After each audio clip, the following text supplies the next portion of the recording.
Buenos días estudiantes de octavo año de educación básica.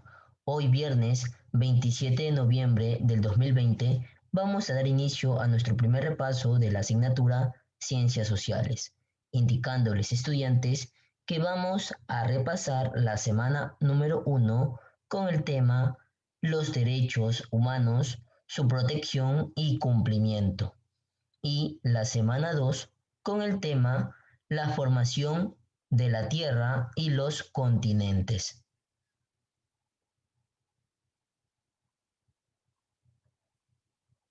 Los derechos humanos, su protección y cumplimiento. Subtemas a tratar: antecedentes, protección y cumplimiento de los derechos humanos. Antecedentes. Por lo general, se confunde la aparición de los derechos humanos con la declaración que elaboró la ONU en 1948. Sin embargo, su surgimiento es más complejo que la redacción de un documento. Diversos autores creen que los primeros indicios que más se aproximan a la concepción actual de los derechos humanos se pueden encontrar en el siglo XVII, sobre todo desde las propuestas del jurista Hugo Grocio y la idea de que los seres humanos tenían derechos naturales. Este autor postuló que existían derechos que se desprendían de la misma naturaleza humana. En ese sentido, descartaba la postura de la corriente cristiana que entendía que esos mismos derechos derivaban de la ley natural, según como la divinidad ordenó las cosas dadas por Dios. Esta separación del derecho de la voluntad divina fue la antesala de los derechos de los seres humanos. Pero no solo fue Grocio quien formuló esto, también lo hicieron al mismo tiempo otros personajes ingleses y españoles. La Revolución Francesa en 1789 estuvo influenciada por los ilustrados. Sus postulados de igualdad, libertad y fraternidad lo demuestran. Ese mismo año se redactó la Declaración de los Derechos del Hombre y del Ciudadano. Este documento tenía una marcada influencia liberal. Allí se planteaba que todos los seres humanos nacían libres, que tenían libertad de opinión, prensa y conciencia, que eran iguales, que todos querían la protección de sus derechos y de la propiedad, que tenían derecho a la seguridad y a contribuir con el Estado según sus posibilidades. También proponía límites a esa libertad y promovía el cumplimiento de las leyes. Al respecto, es preciso concentrarse en un último punto. La declaración reconocía que todo hombre era inocente hasta que se demuestre lo contrario. Esto apuntaba directamente a la aplicación de la justicia en los reinos europeos, pues en ello no se manejaba de ese modo. Al contrario, no se verificaba la gravedad de una acusación.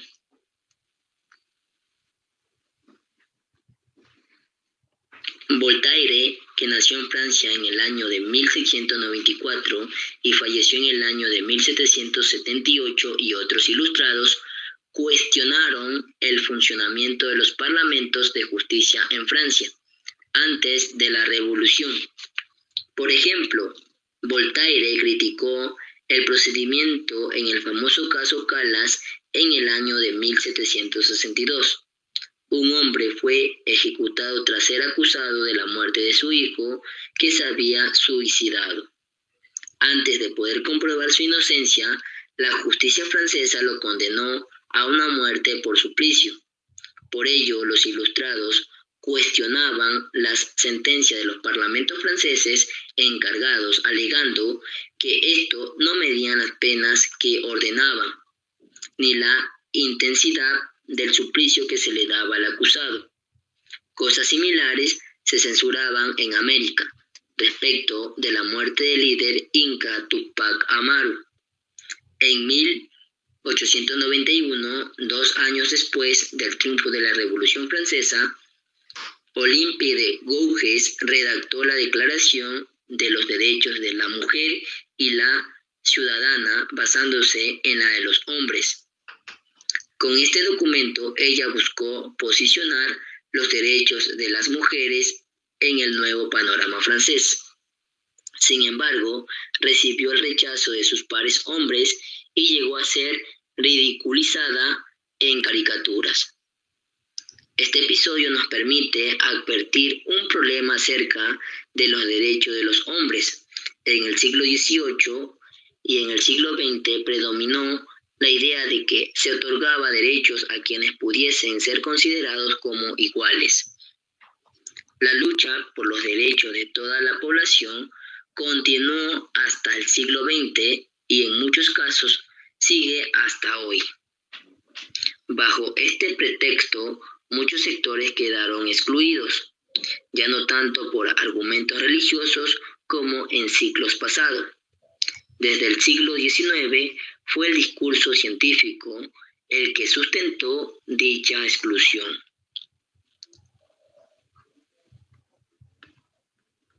Protección y cumplimiento de los derechos humanos.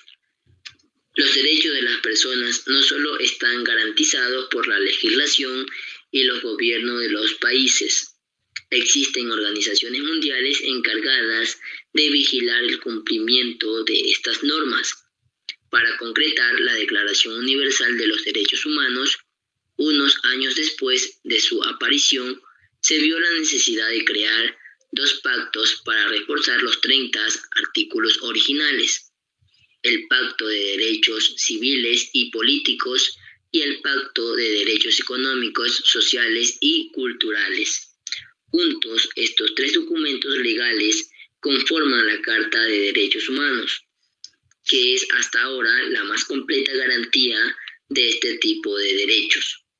En cuanto al cumplimiento de este instrumento, la ONU cuenta principalmente con 2 estamentos: el Consejo de Derechos Humanos y el Alto Comisionado para los Derechos Humanos. Pero además de estos, para grupos y casos específicos, también pueden intervenir divisiones cada vez más importantes y numerosas, como la Comisión de la Condición Jurídica y Social de la Mujer.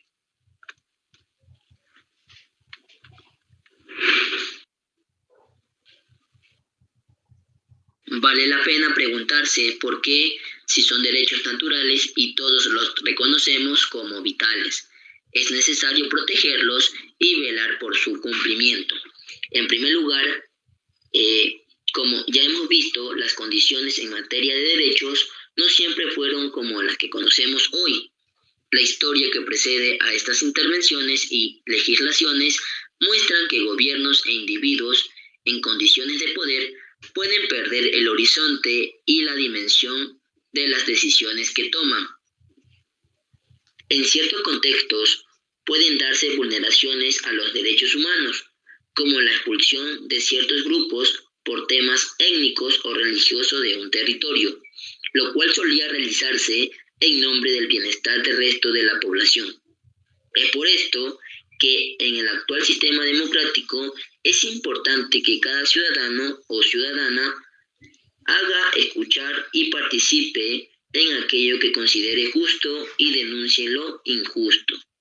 Es necesario reconocer, como reafirmaron todos los países asistentes a la Cumbre Mundial de la ONU en el 2005, que la democracia es un valor que se sostiene sobre la libre voluntad de los pueblos para autodeterminarse. Por lo tanto, para participar en todos los aspectos de su devenir.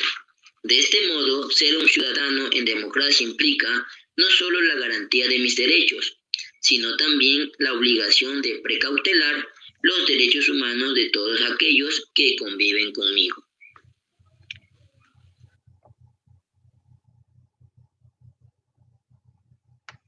La formación de la Tierra y los continentes.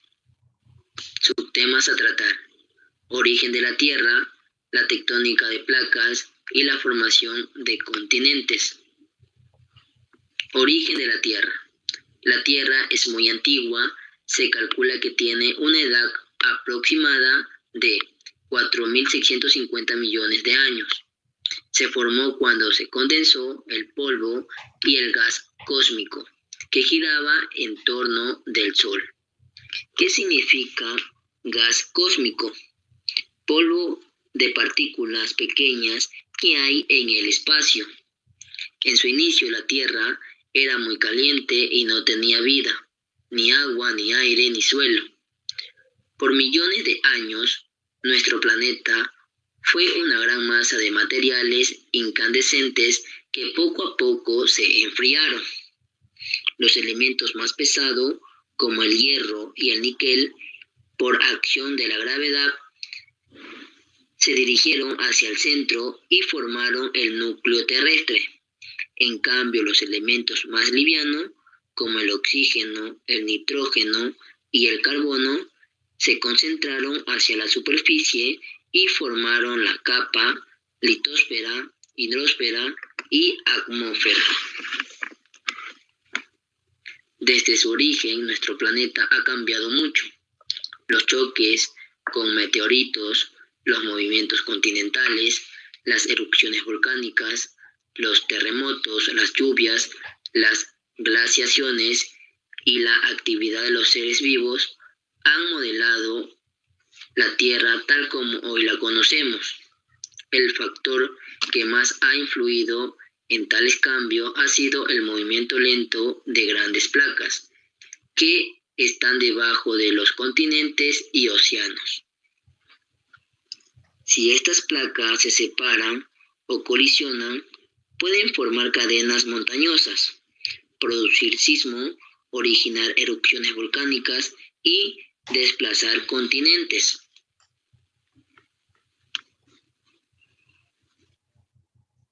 La tectónica de placas y la formación de continentes.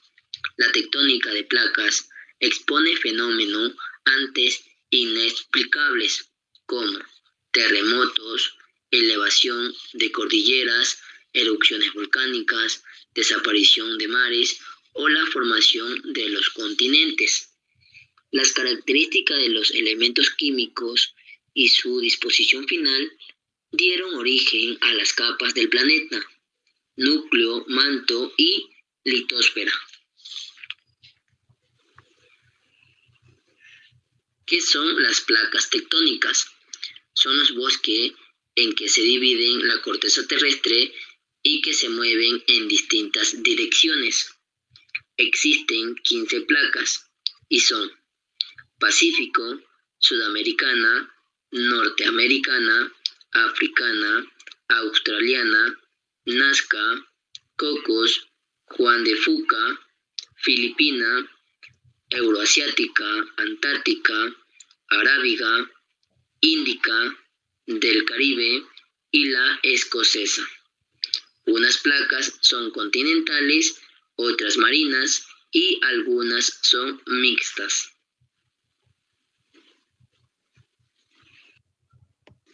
Las placas continentales tienen un espesor entre 80 y 100 kilómetros. Se componen de rocas similares al granito. Estas placas incluyen continentes enteros. Por ejemplo, la placa norteamericana arrastra a América del Norte hacia el norte. Así los continentes, al estar asentados sobre placas móviles, no tienen una posición y forma fijas, y se desplazan sobre la placa a la que pertenecen. Las placas oceánicas poseen una corteza más delgada. Su espesor medio es de 12 kilómetros. Están conformadas por rocas de tipo basáltico. Estas placas están sumergidas en el fondo del mar. Un ejemplo de ello es la placa de Nazca, que se ubica frente a las costas ecuatorianas. ¿Qué significa basalto? Roca negra de origen volcánico. Bien, las placas van cambiando y acomodándose lentamente. Se desplazan pocos centímetros por año, en un proceso que lleva millones de años. De este modo han determinado la forma y localización de la superficie continental y de los fondos oceánicos.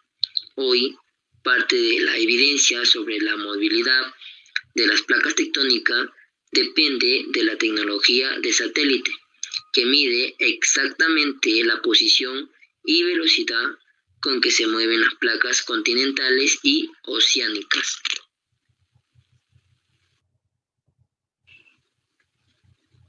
La teoría de la deriva continental. El científico Alfred, que nació en Alemania en el año de 1880 y falleció en 1930, en 1912 propuso esta teoría, que afirma que los continentes hace 250 millones de años estuvieron unidos en un supercontinente al que llamó Pangea, que significa toda la Tierra. Posteriormente, se dividió en 6 continentes, mediante mecanismos de deriva continental que aún perduran. Recién, en 1960, se le dio la razón a Alfred cuando las indagaciones oceanográficas contribuyeron con pruebas a favor de la deriva continental, al descubrirse la separación de los lechos marinos, pruebas de la existencia de un supercontinente. Hace unos 200 millones de años, el hielo se expandió por todo el mundo y dejó huellas en las rocas que estuvieron en contacto con él.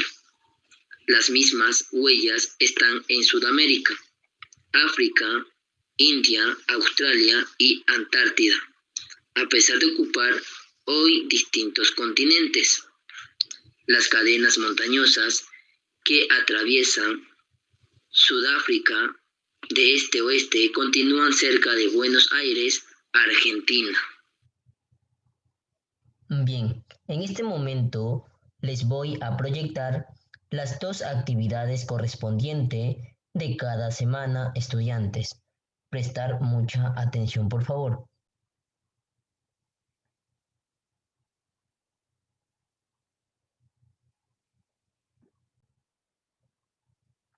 Semana número 1. Actividad en la sesión virtual. En el primer punto nos indica, responda las siguientes preguntas. Como usted se puede dar cuenta, tenemos 6 preguntas.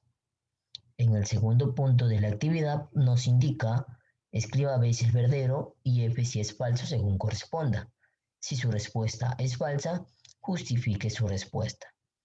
Como usted se puede dar cuenta, tenemos 2 ítems de responder B si es verdadero o F si es falso.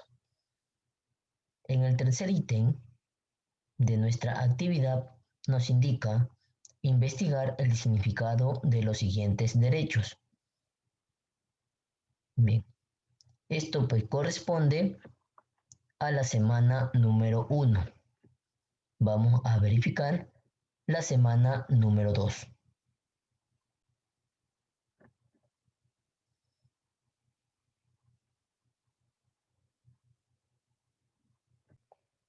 Bien, semana número 2. Actividad en la sesión virtual. En el primer punto nos indica, escriba B si es verdadero y F si es falso según corresponda. Si su respuesta es falsa, justifique su respuesta. Como usted se puede dar cuenta, estudiante, tenemos 3 ítems de responder B si es verdadero y F si es falso según corresponda. En el segundo ítem nos indica, responda las siguientes preguntas. Como usted se puede dar cuenta, tenemos 4 preguntas. Y en el tercer punto nos indica, buscar el significado de las siguientes palabras. Tenemos 3 palabras. Y en el cuarto punto nos indica, complete el siguiente texto según corresponda. Y en el quinto punto nos indica, realice un mapa conceptual sobre las placas tectónicas. Bien, en esto consiste la actividad de la semana número 2. Bien, ya les proyecté las actividades de la semana número 1 y semana número 2, ¿verdad? ¿Cuál es la tarea de usted, estudiante? Visualizar este mismo video y verificar si las respuestas de las preguntas de cada actividad están bien.